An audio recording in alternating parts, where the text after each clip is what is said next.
महत्वाची बातमी, खासदार संदीपान भुमरे राज्यामध्ये कॅबिनेट मंत्रिपदी कायम राहण्याची शक्यता वर्तवली जाते। विधानसभा निवडणुकीपर्यंत भुमरे मंत्रिपदावर राहण्याची शक्यता आहे। विधिमंडळाचा सदस्य नसताना सुद्धा 6 महिन्यांपर्यंत मंत्रिपदावर तरतूद आहे। खासदार झाले तरी भुमरेंकडे दोन्ही मंत्रिपदी कायम राहण्याची शक्यता आहे। भुमरेंकडे रोजगार हमी योजना आणि फलोत्पादन खातं आहे। भुमरे पुढील काही दिवस संभाजीनगरच्या पालकमंत्रीपदीही राहण्याची शक्यता वर्तवली जाते। दत्ता कलमटे आमचे प्रतिनिधी आमच्या सोबत आहेत। दत्ता, खासदार भुमरेंना डबल लॉटरी लागली आहे का?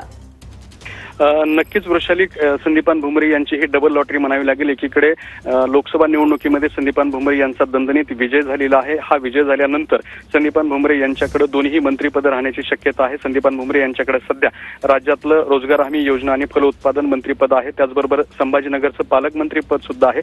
संदीपान भुमरे हे निवडून आल्यानंतर सुद्धा विधिमंडळाचं सदस्यत्व नसतानाही मंत्रिपदावर 6 महिन्यापर्यंत राहण्याची तरतूद असल्यामुळे येत्या विधानसभा निवडणुकीपर्यंत संदीपान भुमरे या दोन्ही मंत्रिपदावरती कायम राहण्याची शक्यता वर्तवली जाते। नक्कीच, धन्यवाद दत्ता दिलेल्या सविस्तर माहितीसाठी।